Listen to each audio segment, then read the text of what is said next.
네, 안녕하세요. 저는 현재 2학년 4반 교실에 와 있고요. 오늘 영상은 화요일 수업을 들은 반. 그러니까 오늘 날짜가 보자. 네, 9월 14일이죠. 그러니까 9월 15일 수업이 든 친구들만을 위해서 찍는 영상이고요. 오늘 수업은 지난번에 여러분들 등교했을 때 아마 선생님들을 통해서 역사학습 노트 7페이지, 8페이지를 이렇게 받았을 겁니다. 근데 뭐 여러 가지 사정으로 인해서 수업이 빠진 반들이 있었습니다. 그래서 그런 반들을 위해서 찍는 영상이고요. 추후에 삼국의 성장과 관련된 부분은 여러분들 수업 시간에 질문만 받도록 할 거고 그 내용 정리는 이번 영상으로 대체를 하도록 하겠습니다. 그래서 오늘 수업을 위해서 여러분들이 갖추어야 될 준비물이 두 가지가 있습니다. 하나는 우리 교과서, 두 번째는 여러분 선생님한테 받은 역사학습 노트 이렇게 이제 준비를 하시면 되겠습니다.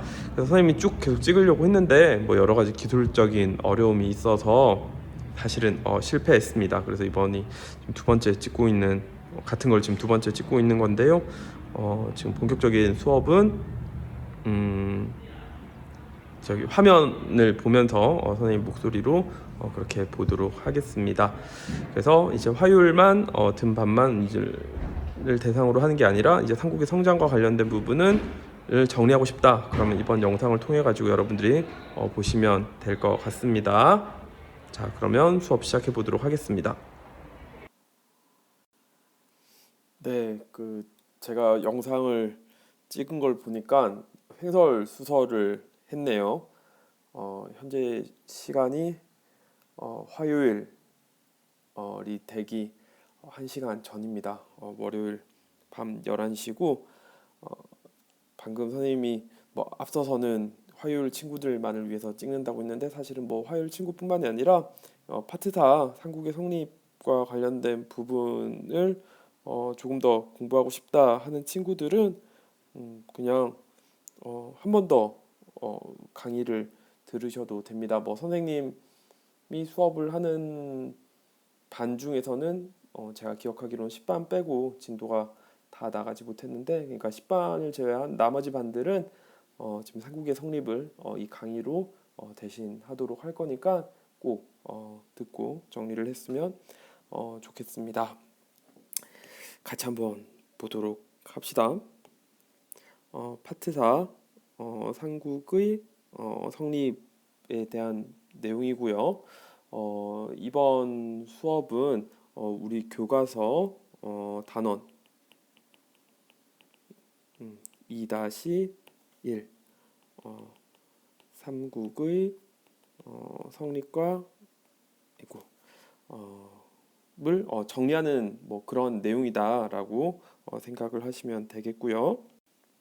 예, 나와 있는 것처럼 건국, 그다음 정치체제, 네, 역사학습 노트는 방금 7페이지, 그다음에 이제 8, 그다음 성장, 이 세 가지 주제로 한번 정리를 해보도록 하겠습니다.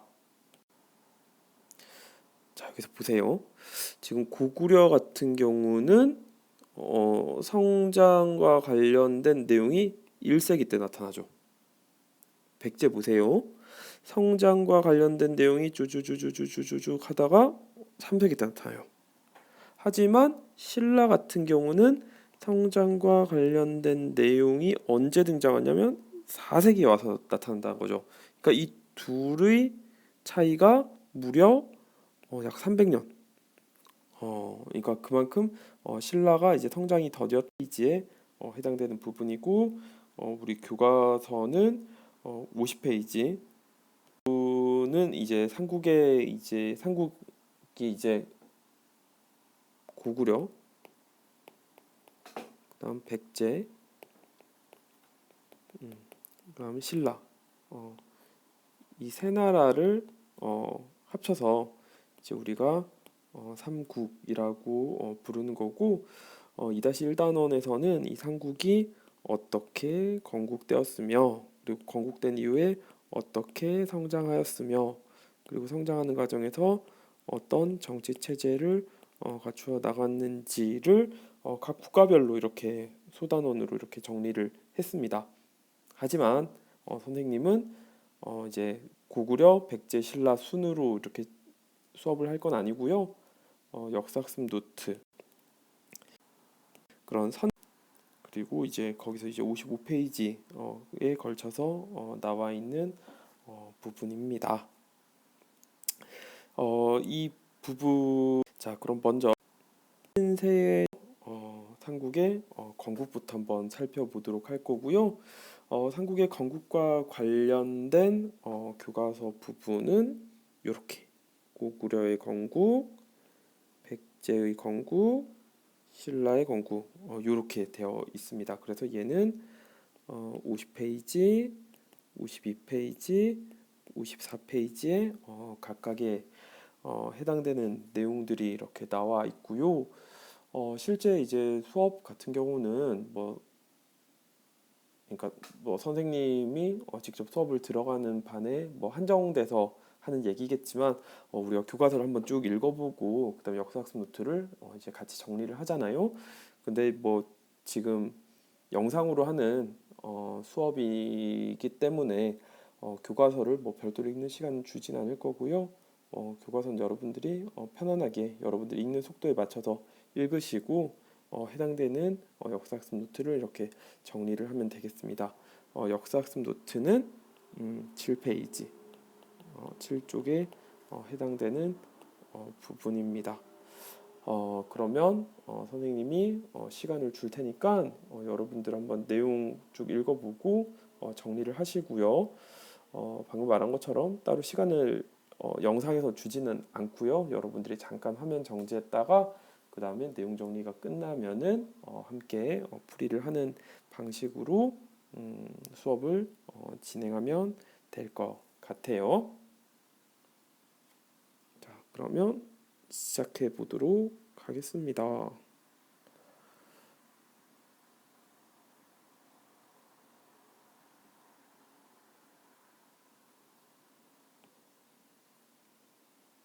네, 다 했다라고 여러분들 가정을 하고 그러면 지금부터 내용을 하나씩 정리를 해보도록 하겠습니다. 이거 이거 다 지워지네요. 이렇게 하니까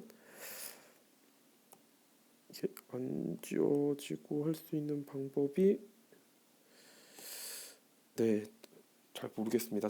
조금 더 저도 이게 됐네요. 네.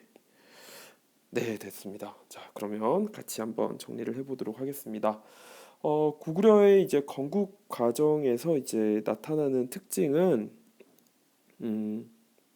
부족 간의 연합 형태로, 그러니까 고구려도 연합, 백제도 결합, 그리고 신라 같은 경우도 여러 촌장의 추대를 받는다고 했으니까 얘 역시도 결합.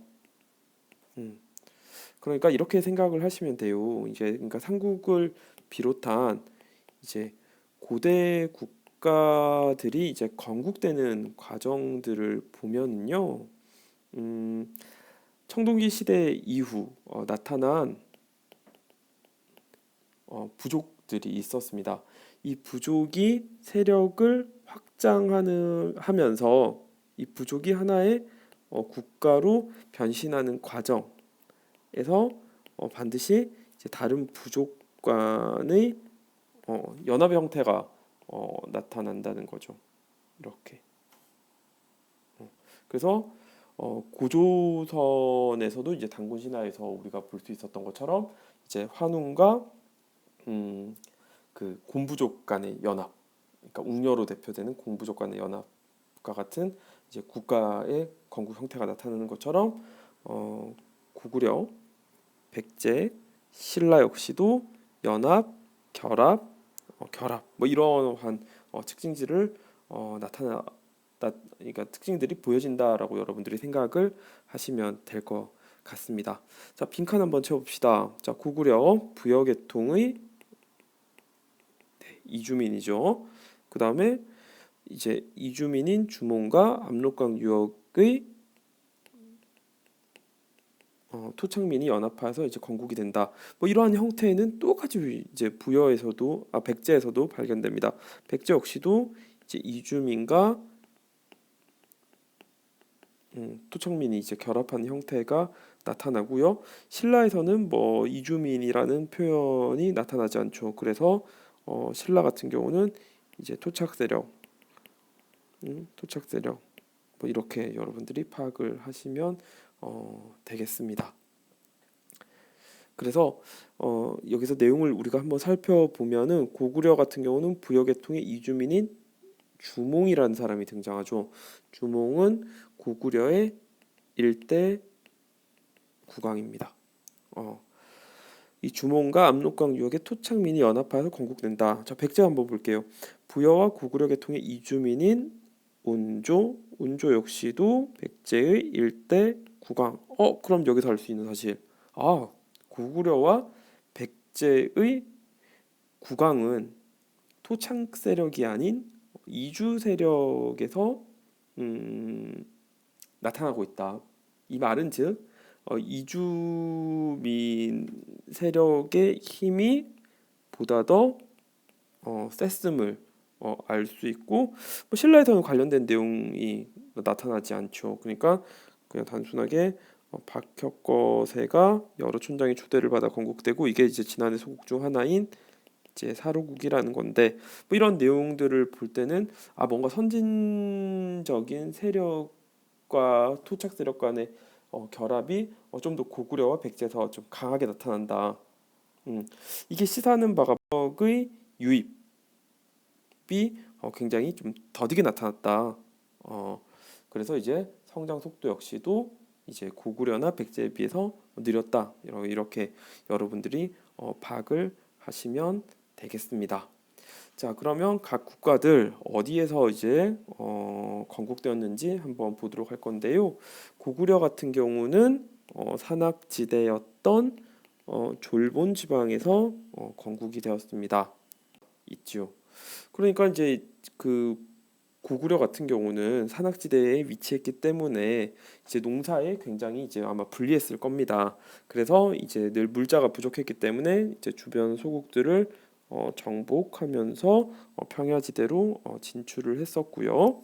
때문에 이제 고구려 같은 경우는 한이 세운 9년과 전쟁을 했다 하는데, 이때 한이 우리 1학기 세계사에서 공부했던 것처럼 중국이죠. 그러니까 중국과 이제 전쟁을 치르는 과정 속에서 이제 성장을 했었고, 뭐 그랬기 때문에 이제 우리가 이제 고구려 하면 가는 이미지, 뭐 정복, 전쟁, 뭐 팽창, 영토 확장 같은 이미지들이 이제 여기서부터 출발한다라고 생각을 하시면 되겠습니다. 자, 고구려 남은 빈칸 국내성 이렇게 채우면 될 것 같고요. 그러니까 고구려 첫 번째 도읍지는 졸본 지방이었다가 두 번째 국내성으로 옮긴다, 이렇게 정리를 할 수가 있겠습니다. 자, 다음 백제 한번 살펴보도록 하겠습니다. 자, 백제가 건국되었던 지역은 한강 유역입니다. 그러니까 이제 큰 강 주변에서 국가가 성립되었기 때문에 당연히 농사 짓기가 좋았겠죠. 그래서 여기에는 기름진 평야가 펼쳐져 있었고, 굉장히 이제 해상 교통이 편리했고 보다 쉽게 유입될 수 있었다. 그리고 이제 이러한 힘을 바탕으로 만의 소국들을 마찬가지로 이제 정복 혹은 이제 병합하면서 이제 성장했던 나라가 백제입니다. 안 하고 간 게 있네요. 아까 선생님이 이제 백제가 이제 이주민과 토착민이 결합해서 이제 건국되었다라고 했는데, 이를 알 수 있는 사료, 문자 기록으로는 삼국 사기, 그 다음에 이제 유적으로는 서울 석촌동이라고 하는 동네에 있는 돌무지 무덤을 통해서 이제 알 수 있다, 이렇게 생각을 하시면 되겠습니다. 자, 다음 신라 한번 보도록 할게요. 자, 신라 어디서 건국됐을까? 한반도 동남쪽에 위치했습니다. 오늘날 경상도죠.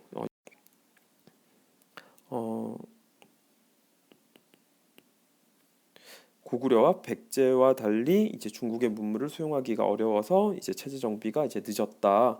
이렇게 파악을 하시면 되겠습니다. 그러니까 쉽게 생각해서 고구려나 백제가 뭐 예를 들어서 갤럭시 S 최근 노트인가요? 노트 뭐 20가 나왔다. 그러면은 고구려 백제는 2020년에 이걸 받아들였으면은 신라는 뭐 2025년 뭐 이렇게 이제 선진 문화를 받아들이는 것 자체가 굉장히 힘들었기 때문에 체제 정비가 늦었다. 이제 그런 것은 이제 지리적 요인에 근거하고 있다. 이렇게 파악을 하면 되겠습니다. 건국까지 같이 한번 살펴봤습니다. 내용 좀 길었는데 한번 쭉 정리한다는 의미로 했으니까요. 내용이 좀 많더라도 잘 정리를 하시고 궁금한 내용은 교과 게시판에 올려주면 되겠습니다. 자, 그럼 수업 여기까지 하도록 할게요. 여러분들 수고 많았습니다. 졸본이 어디냐면 여기.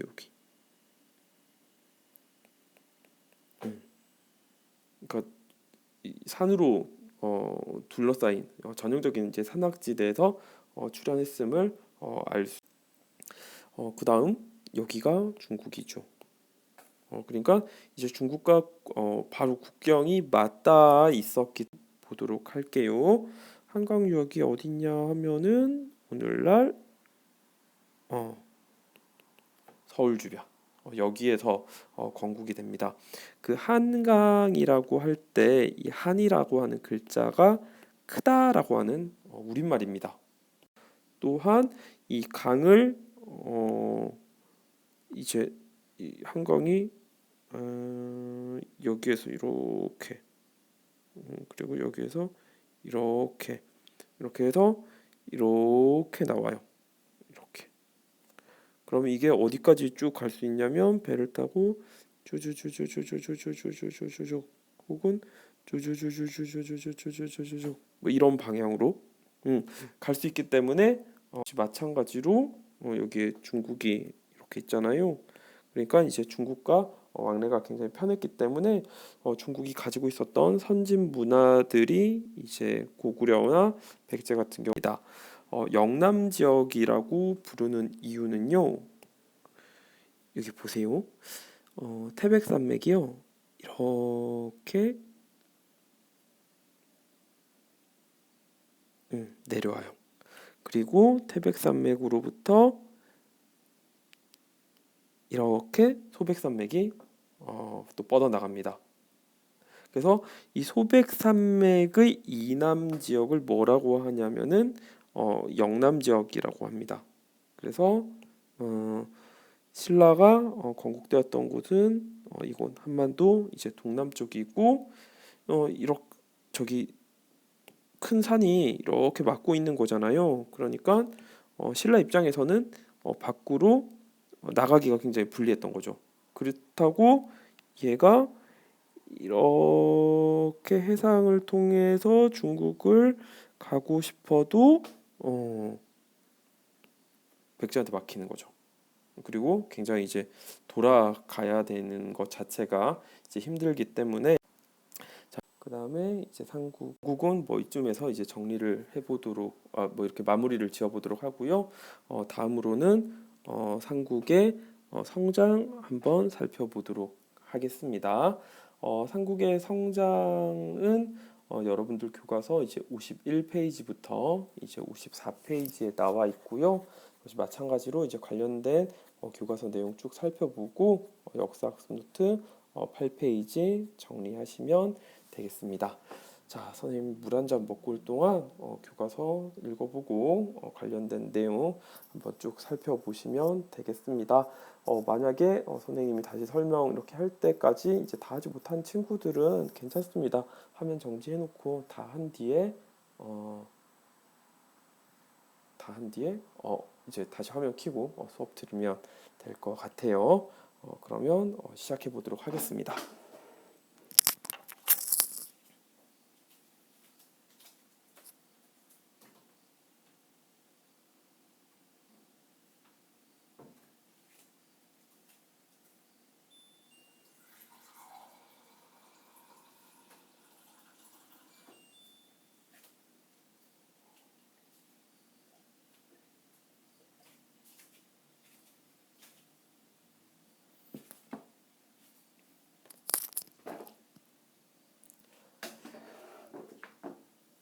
네, 다 정리했다라고 선생님 생각하고 그럼 이제 다음 또 풀이 이어가 보도록 하겠습니다.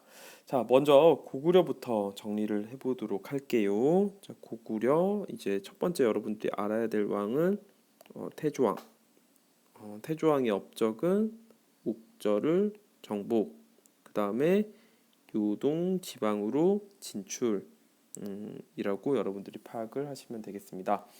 옥저야 뭐 여러분들 지난 시간에 이미 공부를 했던 나라이니까 특별하게 질문은 하지 않을 것 같은데 아마 요동지방이란 용어가 낯설 것 같다는 생각이 들어요. 요동지방이 어디냐 하면은 여러분들 교과서 얘가 53페이지네. 53페이지. 53페이지가 아닐 수도 있습니다. 그래서 선생님이 지금 교과서 옆에 있는 건 아니고 그냥 선생님 기억으로 53페이지인 것 같아서 한번 펼쳐보고 아니면은 요 지도 4세기 백제 세력법 요 지도를 찾아주세요. 이 지도. 그래서 이 지도에 보면은 여기에 랴우허 강이라는 강이 이렇게 흘러요. 이렇게. 그래서 이 랴우허라는 발음은 오늘날 중국식 발음이고요. 랴오가 우리식으로 그러니까 한자를 읽으면 요. 그리고 허는 하. 그리고 이제 이 요하를 조선시대 때는 뭐라고 읽었냐면 열하라고 읽었어요. 그래서 이 열하를 그 박지원이라고 하는 조선 후기의 실학자 연암 박지원 선생님이 열하를 건너면서 지었던 기행문을 이제 열하일기라고 합니다. 뭐 그거 중요한 건 아니고 자, 이 요하를 기점으로 해서 서쪽에 있는 지역을 요서 그리고 동쪽에 있는 지역을 요동이라고 합니다. 그래서 이제 태조왕 때 1세기 때 이제 옥저를 정복하고 이제 이곳 요동 지방으로 진출한다 이렇게 생각을 하시면 되겠습니다. 좀 정리가 되세요. 자, 다음으로 또 건너가 보도록 할게요. 자, 고구려 이제 2세기 후반으로 갈 건데 두 번째 알아두어야 될 국왕은 고국천왕이 있습니다. 고국천왕의 이제 대표적인 업적 이제 두 가지는 하나는 부자상속의 이제 왕위 계승을 확립했고 이제 부자상속의 왕위 계승은 이제 여러분들 교과서 옆에 나와 있으니까요. 교과서 옆에 이제 날개글 한번 읽어보고 만약에 그래도 이해가 안 된다 하면은 교과 게시판에 질문을 달아주면은 선생님이 다시 한번 설명을 해 주도록 하겠습니다. 자, 그 다음 행정단위의 5부로 개편했다 라는 내용이 나와 있죠. 아까 선생님이 얘기한 것처럼 고구려를 비롯한 고대 국가들은 부족과 부족 간의 연합 혹은 결합을 통해서 국가가 탄생을 하게 됩니다. 그리고 당시 고구려 같은 경우는 몇 개의 부족이 연합을 했냐 하면은 5개의 부족이 연합을 했습니다. 그래서 이제 고구려는 이제 오부의 연합을 통해서 이제 만들어졌던 나라이고요. 이제 각자의 부족들이 이제 힘을 합쳐서 만드는 나라이기 때문에 각자의 부족들이 나름대로의 정체성을 가지고 국가가 운영되었다라고 생각을 하시면 될 것 같아요. 그럼 이제 하나로 통합되기는 굉장히 어렵겠죠. 그래서 이제 고국 천황 때는 야 너네 오부 앞으로는 이제 니네 이제 뭐 부족끼리 이렇게 하지 말고 그러니까 옆에 보면은 뭐 계루부, 돈오부, 전로부 뭐 이런 말들이 나오는데 앞으로는 그렇게 이제 자기의 이제 부족 이름 이렇게 쓰지 말고 그냥 이제 방위별로 이렇게 부족의 이름을 정해줄 테니까 앞으로는 이제 고구려의 사람으로 우리 하나 합치자. 이런 의미로 이제 행정 단위의 오부, 그러니까 부족 단위의 오부를 행정 단위의 오부로 이제 개편했던 왕이 이제 고국 천황이었다라고 여러분들이 생각을 하시면 되겠습니다. 자, 다음 넘어갈게요. 3세기 때는 여러분들이 이제 뭐 우리가 이제 중학교 수준에서 특별히 기억해야 될 국왕은 없고요. 이제 4세기 때 가면은 미천왕을 기억을 하셔야 됩니다. 미천왕은 중국의 이제 낙랑군을 멸망을 시켜서 고조선이 이제 망한 이후, 멸망당한 이후 이제 중국이 세웠던 한 9년이 이제 모두 다 이제 사라지게 됩니다. 그리고 당시 낙랑군이 차지하고 있었던 대동강 유역을 확보하면서 이제 고구려의 영역이 한층 더 넓어지게 되었습니다. 이 당시의 왕이 미천왕이다 이렇게 생각을 하시면 되겠습니다. 자, 다음 이제 3세기 때 이제 백제로 한번 가보도록 하겠습니다. 자, 3세기 백제에서 여러분들이 알아두어야 될 국왕은 이제 고이왕이고요. 이제 고이왕의 이제 주된 업적이라면 이제 통치 조직 정비에 있다라고 파악을 하시면 되겠습니다. 그래서 이제 고이왕은 자평등 관리의 등급을 마련했고요. 그다음 이제 등급을 나눈 뒤에 이제 그 관리들의 옷 색깔을 서로 다르게 구분짓게 해서 이제 왕을 시작으로 해서 이제 관리들이 이렇게 줄을 세우는 거예요. 그럼 자연스럽게 이제 왕이 첫 번째가 되니까 왕권이 올라가겠죠. 그래서 고이왕의 통치 조직 정비는 왕권의 강화 차원에서 이루어졌고 뭐 그와 비슷한 맥락으로 고국 천황 때의 부자상속의 왕위 계승 확립이라든지 행정 단위 오부 개편 역시도 왕권 강화 차원에서 이루어졌다라고 여러분들이 정리를 하시면 되겠습니다. 그리고 이제 고이왕 때 이렇게 강화된 국력을 바탕으로 이제 목지국을 병합하면서 한반도 중부 지역을 확보하게 됩니다. 여기서 아마 여러분들이 이제 목지국이 뭐냐 이렇게 좀 궁금증을 가질 수 있을 것 같은데요. 철기 사용 이후에 나타났던 이제 여러 나라 가운데 이제 마한이라는 나라가 있었나요?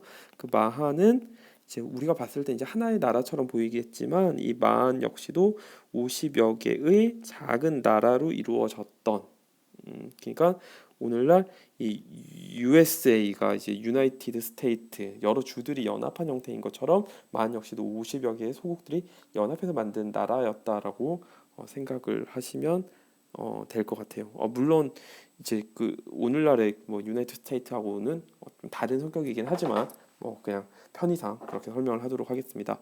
그 50여 개의 소국 중에서 이제 가장 이제 우두머리 역할, 리더 역할을 했던 그 소국이 이제 목지국이었는데 고이왕 때 이 목지국을 백제가 멸망시켰다는 것은 이제 명실상부한 마한의 리더로서 이제 백제가 성장했다 뭐 이렇게 여러분들이 파악을 하시면 되겠습니다. 자, 여기까지가 이제 4세기 초에 이제 해당되는 내용입니다.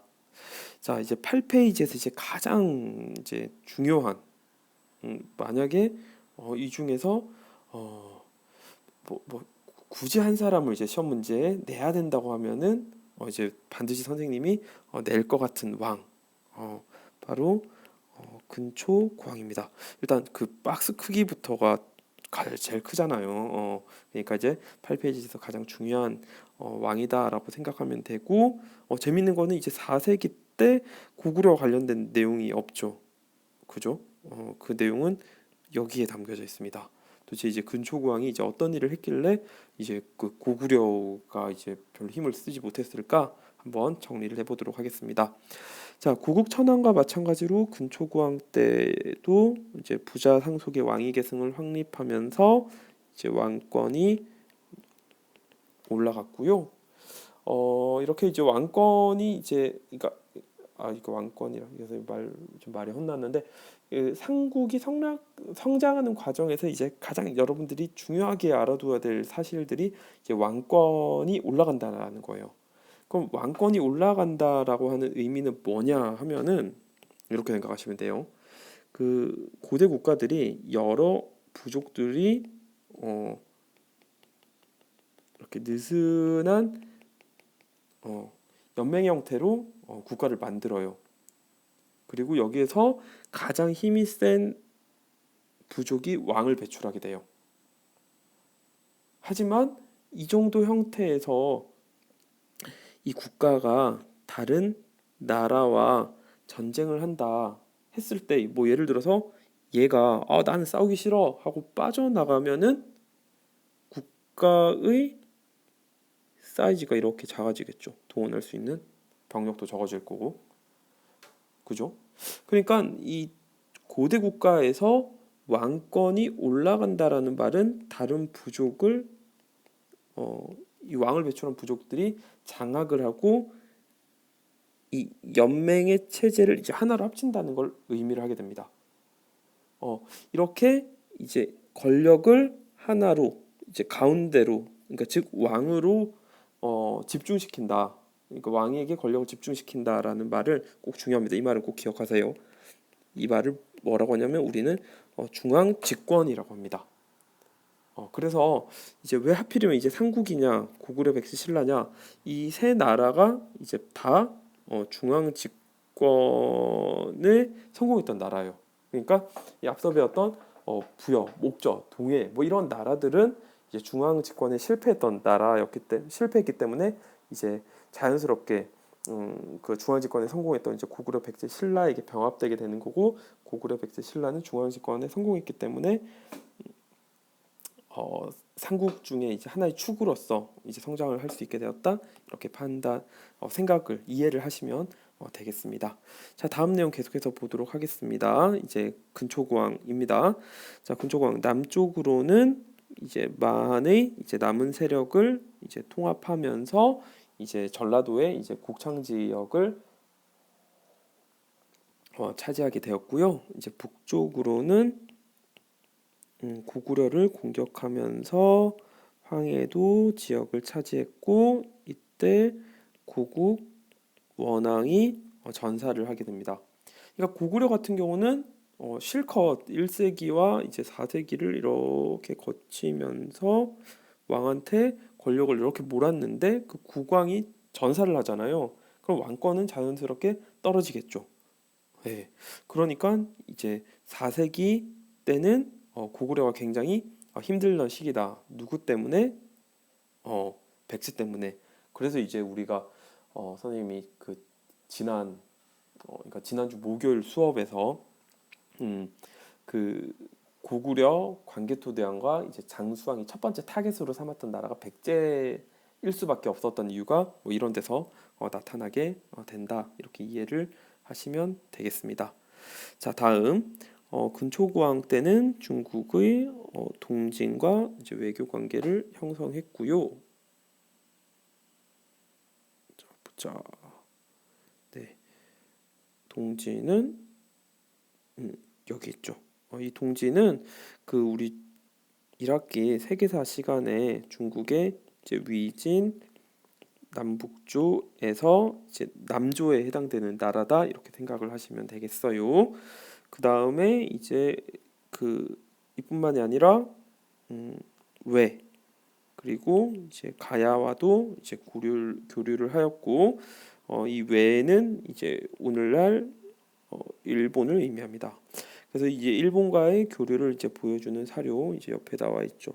그러니까 가지가 하나, 둘, 셋, 넷, 다섯, 여섯, 일곱. 그래서 가지가 7개 있는 칼이라는 뜻에서 이 칼을 이제 칠지도라고 부릅니다. 그래서 이제 칠지도는 이제 외와 백제와의 교류를 보여주는 그런 자료다. 이렇게 여러분들이 이해하고 넘어가시면 되겠습니다.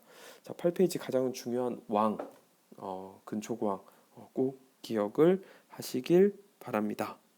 그래서 당시 백제의 세력 범위는 이렇게 백제가 가장 강성했던 시기이기도 하니까 꼭 기억을 하시고요. 다음 백제의 국왕 또 정리를 해보도록 하겠습니다. 자, 4세기 후반 때 백제 국왕은 침류왕이었고 이때 백제는 동진 그러니까 중국으로부터 이제 불교를 또 수용하기도 했습니다. 자, 5세기 때가 되면은 이제 고구려가 다시 한번 이제 그러니까 다시 한번은 아니죠. 고구려가 이제 전성기를 맞이하는데 뭐 전성기를 맞이하려면 그 국력이 그러니까 나라의 힘이 어느 정도 있어야 될 거 아니에요. 그래서 이제 당시 고구려의 이제 전성기를 이끄는 밑바탕을 마련했던 왕이 이제 고구려에서는 4세기 후반 소수림 왕이고요. 자, 소수림 왕 때는 이제 국가 체제를 정비하기 위해서 율령을 반포했고 율령은 이제 오늘날로 치면은 법이라고 생각하시면 되겠습니다. 법 혹은 규칙 혹은 제도 이렇게 생각하시면 되겠고 그다음 이제 소수림 왕은 전진으로부터 불교를 수용했다. 그러니까 전진은 여기 있잖아요. 그러니까 이렇게 고구려는 주로 이제 북조와 관계를 맺었고 백제는 주로 남조. 자, 잠깐 뒤로 넘어갔네요. 자, 다시 앞으로 돌아왔습니다. 자, 8페이지 계속해서 정리해 보도록 하겠습니다. 그리고 이 소수림왕 때는 태학은 학교입니다. 그래서 태학을 설립해서 인재를 양성했다. 이렇게 생각하시면 되겠습니다. 자, 다음 이제 신라로 가보도록 할게요. 신라는 뭐 아직까지 이제 별다른 내용이 없습니다. 그러니까 4세기 이제 중엽돼서 이제 막 성장을 하려고 하던 시기고 이때 이제 국왕은 내무랑입니다. 자, 내무랑 때는 이제 박씨, 석씨, 김씨가 이제 돌아가면서 하다가 이제 금씨가 이제 왕위 계승을 확립했고 역시도 왕권 강화로 봐야 되겠죠. 그래서 이제 이때 왕권이 이제 커지면서 이제 왕의 칭호를 이사금에서 이제 대군장을 의미하는 마리간으로 바꾸게 되고요. 낙동강 동쪽에 이제 지난 지역까지 영토를 이제 확장하면서 이제 4세기가 되면은 신라도 뭔가 이제 꿈틀꿈틀하면서 이제 성장을 하려고 했다. 이렇게 여러분들이 이해를 하시면 되겠습니다. 자, 이렇게 해서 이제 성장 우리가 다 정리를 해봤습니다. 그 다음에 삼국의 성장 과정 그게 당연하게 자, 이제 다음으로는 정치 체제 한번 정리를 해보도록 하겠습니다. 자, 얘 역시도 이제 시간을 잠깐 줄 테니까요. 여러분들 교과서 관련된 내용 읽어보고요. 이제 마지막 7페이지 내용 빈칸 채워보시면 되겠습니다. 시작 한번 해보도록 할게요.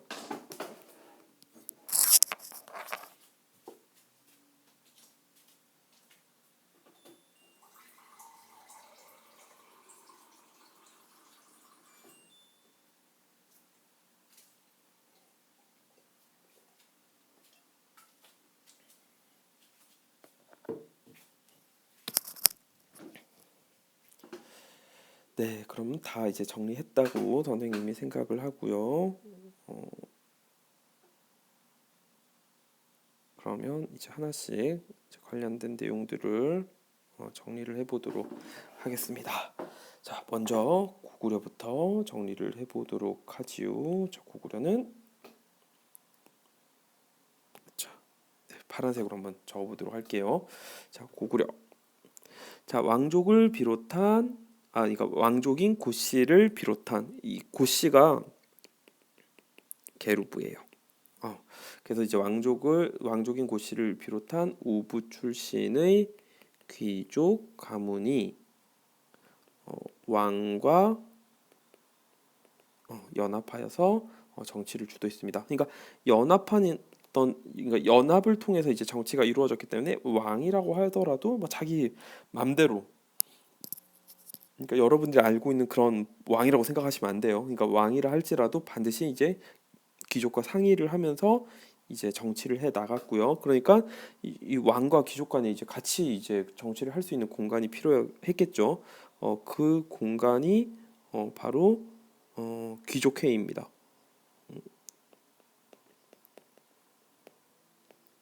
그리고 고구려의 귀족회의를 뭐라고 부르냐 하면은 제가회의라고 부릅니다. 여기까지 이해되죠? 네. 백제 한번 가보도록 하겠습니다. 백제. 자, 백제는 왕족인 부여씨와 몇 개의 그렇죠. 귀족 가문이 라 똑같네요. 누구랑? 고구려랑. 그럼 여기도 왕과 연합하여서 정치를 주도했고, 그러니까 이제 같이 해야 되니까 역시 귀족 회의가 개최가 됐겠죠. 그래서 이 백제의 귀족 회의를 뭐라고 하냐고 하면은 정사암 회의라고 합니다. 정사암이라고 하는 정치를 돌보는 바위에서 회의를 했다고 해서 이 정사암 회의라고 하고, 그러니까 고구려에서 귀족 회의는 제가회의, 백제의 귀족 회의는 정사암 회의. 그러면 누구도 그렇죠. 신라도 비슷하겠다. 이렇게 생각을 하시면 되겠네요. 신라 역시도 이제 왕을 포함해서 이벌찬 이하의 17등급의 관리들이 이제 중앙 정치를 담당했고, 자, 여기에서는 상대 등이 주관하는, 자, 마찬가지로 귀족 회의에서 나라의 중요한 일을 결정을 했는데 신라의 귀족 회의를 뭐라고 하냐면은 화백 회의라고 한다. 그러니까 화백 회의가 나왔다. 그러면 1번 고구려, 2번 백제, 3번 신라. 어떤 나라? 그렇죠. 3번 신라. 만약 정삼회의가 났다. 그럼 어떤 나라? 백제. 뭐 이런 식으로 여러분들이 파악을 하시면 되겠습니다. 그럼 이제 신라에서 이 상대등이라고 하는 관직, 그러니까 관리가 상대등은 이제 뭐 오늘날 뭐 우리나라로 치면 뭐 국회의장이나 뭐 국무총리쯤에 해당되는 사람이라고 생각하면 되는데, 그럼 이제 상대등이 이제 그 귀족들 중에서 제일 높은 사람인 거죠. 그럼 이런 사람들이 이제 신라에서는 상대등이 있다면 백제에서는 이제 어떤 사람이 있겠냐? 백제에서는 삼자평이라는 사람이 있을 거고, 이 삼자평 밑에 이제 16등급의 이제 관리가 있었다, 이렇게 생각하시면 됩니다. 마찬가지입니다. 고구려에서는 그러면 백제 상자평과 신라의 상대 등에 해당되는 관리가 있겠죠. 그게 바로 누구냐면은 대대로라고 하는 관리입니다. 그래서 이제 고구려에서는 이제 대대로를 비롯한 10여 등급의 관리들이 이제 중앙 정치를 담당했고, 그럼 이제 우리가 이를 통해서 알 수 있는 점, 삼국의 모든 나라들은 다 한국의 모든 나라들은 다 귀족회의가 있구나. 자, 두 번째, 삼국의 모든 나라들의 관리들은 다 등급을 나눠져 있었구나. 그리고 그 등급 중에서 가장 이제 우두머리에 해당되는 귀족들이 있어서 이를 중심으로 이제 국가가 운영되었구나. 이렇게 이제 여러분들이 파악을 하시면 되겠고, 이러한 이제 과정 속에서 이제 삼국이 성장했다. 이렇게 여러분들이 이해를 하시면 되겠습니다. 자, 이제 1, 2, 3 우리 다 정리를 한번. 우리가 이제 삼국의 정치 체제 이제 마지막으로 55페이지 이제 형성평가 한번 풀어보고요. 이제 수업 마무리 지어보도록 하겠습니다. 자, 1번입니다. 고구려 소수리망은 율령을 반포하고 태학을 설립하였으며 뭘 수용했다? 그렇죠. 불교를 수용하였다. 자, 두 번째입니다. 자, 백제의 누구는 만의 중심 세력이었던 목지국을 병합했다. 목지국 병합 누구였습니까? 그렇죠. 고위왕은 만의 중심 세력이었던 목지국을 병합하였다. 자, 3번 신라 내무랑이 왕의 칭호로 사용한 땡땡땡은 대군장이란 의미를 가지고 있었다. 그렇죠. 마립간이고요. 사실 이제 여기에서는 이제 왕이라는 표현이 이제 사용되긴 했는데 실제 만약 여러분들이 타임머신을 타고 신라로 간다면은 아마 네모랑이라는 표현을 쓰면은 신라 사람들이 아마 못 알아들을 거예요. 왜냐면 당시에는 왕의 표현을 마립간이라고 했으니까요. 그러면 신라는 언제부터 왕이라는 표현을 사용했을까? 지난 시간에 했죠. 어느 왕이었습니까? 그렇죠. 지증 왕이 있었죠. 그래서 이렇게 생각하면 참 그 우리 삼국 시대에는 그 왕이 많이 나오죠. 그래서 여러분들이 이제 각 왕들의 이제 업적들을 파악하시고 그 업적이 이제 삼국의 발전에 이제 어떤 영향들을 미쳤는지를 잘 정리를 해 두셔야 될 것 같습니다. 뭐 이쯤 되면 눈치껏 여러분들이 이제 어떤 부분이 중요하다 이렇게 파악을 하셔야 돼요. 자, 다음 이제 정리하기 또 넘어갈게요. 자, 고구려의 귀족회의에는 제가 회의가 있었으면 백제에는 정사암 회의가 있었죠. 자, 두 번째 이제 수상은 이제 지금 말로 하면 이제 총리에 해당이 되죠. 자, 신라에는 상대등, 백제에는 상자평이 있었으면은 고구려에는 그렇죠. 대대로가 있었습니다. 자, 그다음 관리의 등급을 이렇게 나누었는데 고구려에는 10여 등급, 백제는 16등급, 신라는 그렇죠. 17등급으로 나누었다.